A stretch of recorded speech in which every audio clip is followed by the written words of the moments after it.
Dear friends, இன்றைக்கி vegetable மெது பகோடா, நல்ல சாஃப்டான மெது பகோடா அண்டு வெஜிடபிள் மெது பகோடா கிரேவி ரெண்டு எப்படி செய்யலாம்னு பார்க்குறாங்க. டியர் ஃப்ரெண்ட்ஸ், இன்றைக்கி வெஜிடபிள் மெது பகோடா பண்ணுறதுங்க இருக்கிற காய்கறியெல்லாம் கொஞ்சம் எடுத்து வச்சுட்டாங்க.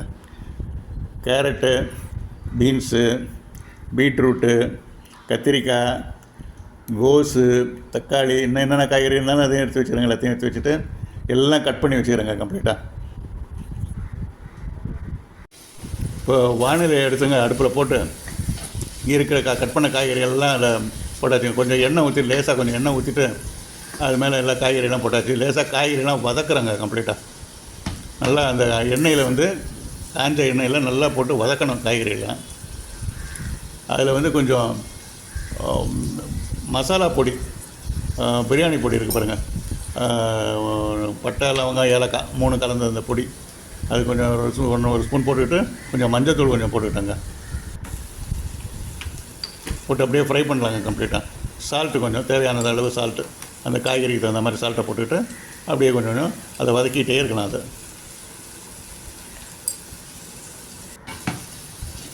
நல்லா வதக்கணுங்க. வதக்கினா தான் நல்லா மிக்சியில் நல்லா மெதுவாக நல்லா வரும்.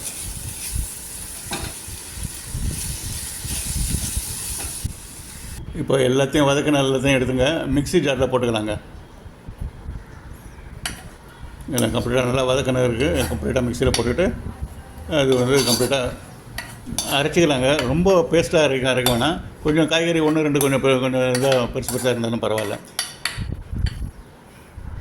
இது அரைக்கிறதுக்கு முன்னால் இங்கே ஒரு 4 மணி நேரம் ஊற வச்ச உளுந்து, அந்த உளுந்து எடுத்து ஒரு காய்கறிக்கு தகுந்த மாதிரி ஒரு 6 ஸ்பூன் 7 ஸ்பூன் போட்டுக்கலாங்க அதில். இப்போ இதை அப்படி போட்டு கம்ப்ளீட்டாக அரைச்சிக்கலாங்க. காய்கறி ஃபுல்லாக ரொம்ப மையாக அரைக்க வேணாம், கொஞ்சம் முன்ன பின்ன கொஞ்சம் பெருசு இருந்தாலும் பரவாயில்ல. மெது பகோடாவுக்கு நல்லாயிருக்கும். இப்போ இதை அப்படியே வேறு பவுலில் மாற்றிக்கலாங்க. எல்லாத்தையும் எல்லாம் கம்ப்ளீட்டாக பார்த்து ஃபைனலாக ஒரு டேஸ்ட் ஒன்று பார்த்துடலாங்க. கொஞ்சம் உப்பு கொஞ்சம் போட வேண்டியிருக்கு, காரமும் கொஞ்சம் சேர்க்க வேண்டியிருக்குங்க.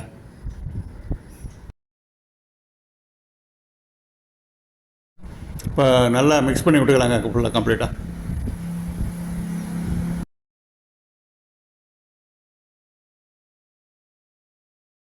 இப்போ பக்கோடா ரெடி பண்ணிடலாங்க.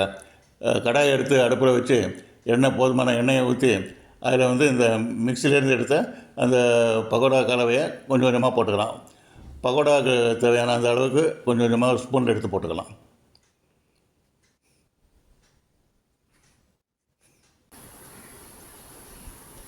எல்லாம் நல்ல கலர் வந்துடுச்சுங்க. இப்போ இந்த வெஜிடபிள் மெது பக்கோடாவை எடுத்து வச்சுக்கலாங்க.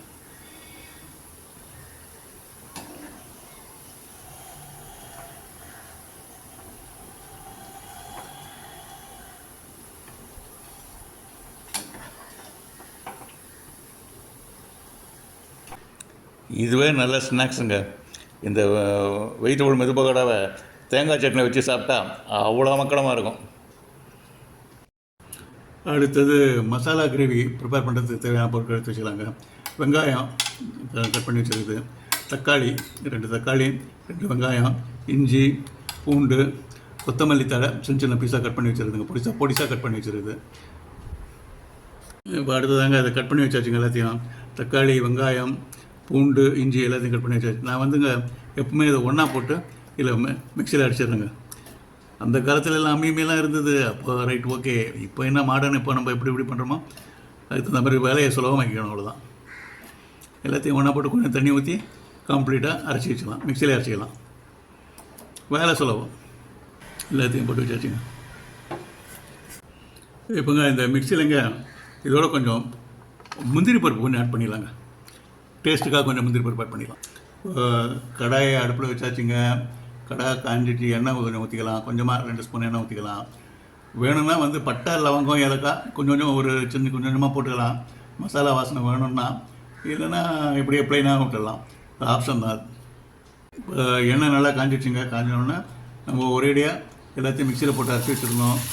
தக்காளி, வெங்காயம், இஞ்சி, பூண்டு எல்லாத்தையும் கம்ப்ளீட்டாக மசாலா பண்ணி அரைச்சி வச்சாச்சு கம்ப்ளீட்டாக. ஏக்தம் எல்லாத்தையும் ஒன்றா அரைச்சாச்சு, நல்லா மெழுகு மாதிரி அரைச்சாச்சு. ஊற்றி கம்ப்ளீட்டாக குலுக்கிட்டு அதையும் ஊற்றிக்கலாம். ஏன்னா மசாலா ரொம்ப கெட்டியாக இருக்குது, கொஞ்சம் தண்ணியாக இருக்கட்டும். நம்மளுக்கு வேணுன்ற அளவுக்கு தண்ணி ஊற்றிக்கலாங்க. அது நல்லா கெட்டியாக இருக்கிற எப்படி இருக்கணுமோ அதுக்கு தகுந்த மாதிரி நம்ம தண்ணி ஊற்றி, நம்ம தாளிக்கிறப்போ பட்டை லவங்கம் ஏலக்காய் போடாதனால கொஞ்சமாக மசாலா பொடி, பிரியாணி பொடி கொஞ்சமாக, ரொம்ப கொஞ்சமாக சேர்த்துக்கலாம். கொஞ்சமாக மிளகா பொடி சேர்த்துக்கலாம். அப்புறம் டேஸ்ட்டு பார்த்துட்டு அப்புறம் வேணுன்றப்ப சேர்த்துக்கலாம்.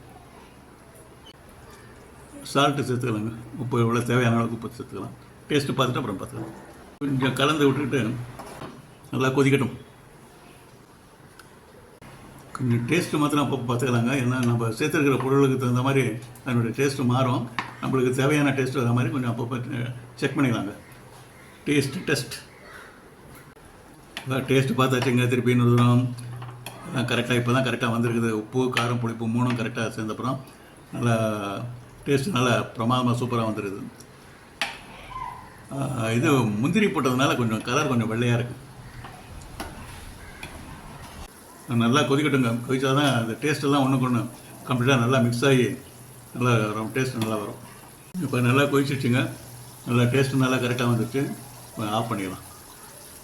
அடுப்பு ஆஃப் பண்ணிட்டுங்க. ஒரு அரை எலுமிச்சம்பழம் கொஞ்சம் அப்படி பிழிஞ்சு விட்டுக்கலாம். டேஸ்ட்டு நல்லாயிருக்கும். இப்போங்க இதில் இந்த வெஜிடபிள் மெது பகோடா அது வந்து கொஞ்சம் போட்டுக்கலாங்க. ஏன்னா கிரேவிக்கு தகுந்த மாதிரி போட்டுக்கலாம்.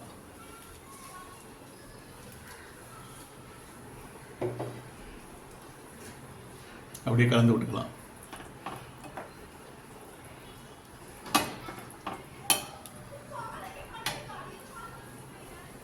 அது அப்படியே கொஞ்ச நேரம் ஊறட்டுங்க. அதுக்கு மேலே மல்லித்தழை கொஞ்சம் போட்டுக்கலாம்.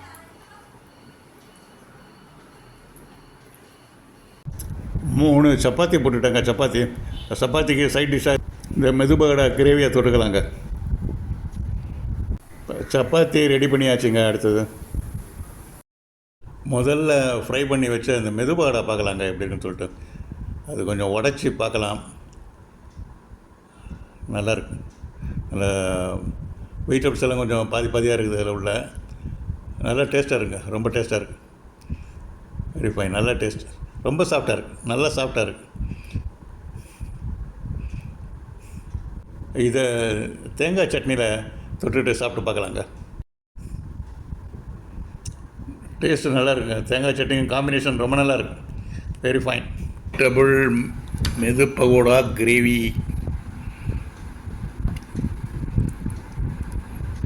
கிரேவி பண்ணி வச்சுக்கலாம்.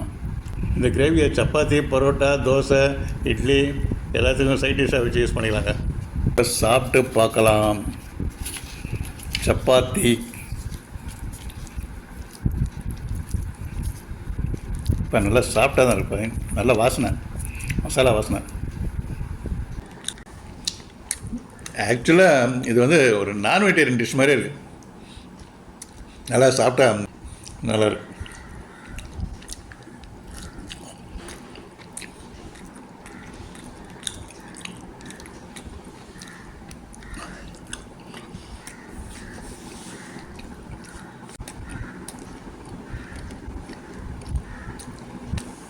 Very fine taste. ரொம்ப நல்லா இருக்கும் டேஸ்ட். மெதுபாடா நல்லா மெதுபாடாவாக இருக்குது. சாதாரண மெதுபாடை விட இன்னும் சாஃப்டாக இருக்குது. தேங்க்யூ வெரி மச் ஃபார் வாட்சிங். நீங்களும் இந்த மாதிரி செய்யுங்க, சாப்பிட்டு பாருங்கள், ஃப்ரெண்ட்ஸுக்கெல்லாம் கொடுங்க. Thank you very much friends. Thank you very much.